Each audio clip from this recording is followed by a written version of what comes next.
cheese, pure fast cheese.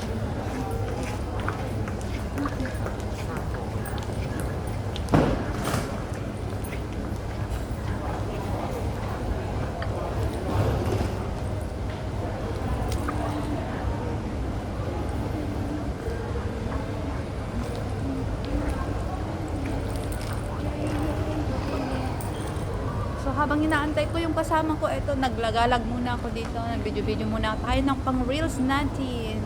So mamaya pa ang flight namin, alas 3 pa. Kaya matagal pa kami dito. Naantay ko yung isa.